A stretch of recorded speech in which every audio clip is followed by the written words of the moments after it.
கத்திரிக்காய் குழம்பு இந்த மாதிரி முருங்கைக்காயை வதக்கி செய்து பாருங்கள் எப்படி இருக்குன்னு சொல்லி கத்திரிக்காயை நல்லா பொரித்து போட்டு ரவுண்டாக வெட்டி ஒரு வித்தியாசமான முறையில் நடுகளும் செய்கிறது தான் இதில் ஒரு வித்தியாசமான ஒரு டேஸ்ட் இருக்கும். ரம்பையில் பிடிச்சிடுறது முதல் வாங்கோ.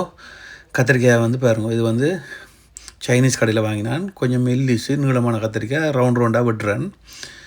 இந்த மாதிரி வெட்டி போட்டு எண்ணெயை கொதிக்க வச்சுட்டு இப்போ பொரித்து எடுப்போம். ஓரளவு வடிவாக பொரிஞ்சு வரணும்.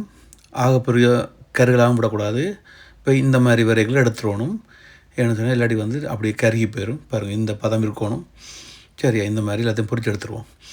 இப்போ எல்லாம் பொரித்து எடுத்தாச்சு. ஒரு சட்டி வச்சுட்டேன். சட்டியில் எண்ணெய் கொஞ்சமாக விட்டுட்டு கொஞ்சம் பெருஞ்சீரகம், கொஞ்சம் வெந்தயம், ரம்பையில் மட்டும்தான் போடுறேன். போட்டுட்டு ஒரு 2 வெங்காயம் அது சின்னதாக வெட்டி போட்டுட்டு ஒரு 2 மிளகாய், அதோட ஒரு 4 உள்ளி.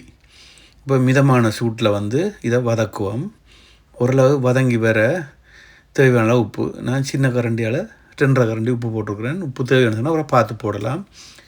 அப்புறம் பார்த்திங்கன்னு சொன்னால் முருங்கைக்காய் ஒரு 4 முருங்கைக்காயை இப்படி சின்னதாக வெட்டிட்டு எல்லாம் 2ஆக வெட்டி எடுத்து போட்டு இதை போட்டுட்டு மிதமான சூட்டில் இப்படியே சேர்த்து வதக்கணும். இந்த வெங்காயமும் இதுவும் சேர்ந்து வதங்கி வரைக்கில் ஒரு 10 நிமிஷத்துக்கிட்ட நான் அப்படியே வதக்கி எடுத்தேன். நான் அப்போ தான் அந்த வெந்து வரும்.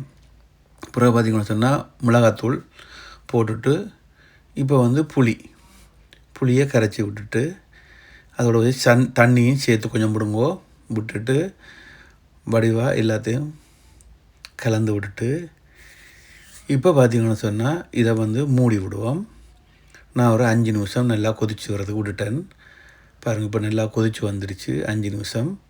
முதல் முருங்கைக்காய் வெந்தது ஒரு 10 நிமிஷம், மொத்தம் 15 நிமிஷம் ஆச்சு. இப்போ பொரித்து வச்சா கத்திரிக்காயை போடுவோம். போட்டுட்டு எல்லாத்தையும் சேர்த்து இந்த மாதிரி கிளறி விடுவோம்.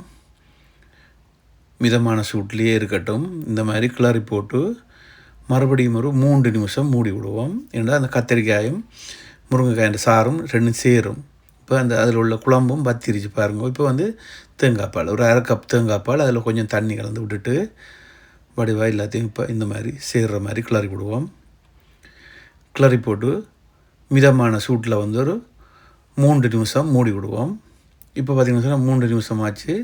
இந்த எண்ணெய் தன்மை வரணும் மேலே வந்தால் தான் அது அந்த குழம்பு நல்லா கணக்காக வந்துருச்சுன்ற அர்த்தம். அதோட பாருங்கள், மல்லியில் சின்ன சின்ன வெட்டி போட்டுட்டு லேசாக கிளறி போட்டு எடுத்தால் அருமையான கத்திரிக்காய் பொரிச்ச குழம்பு முருங்கைக்காய் போட்டு இந்த மாதிரி பிரட்டி வைக்கல அவ்வளோத்துக்கு நல்லா இருக்கும்.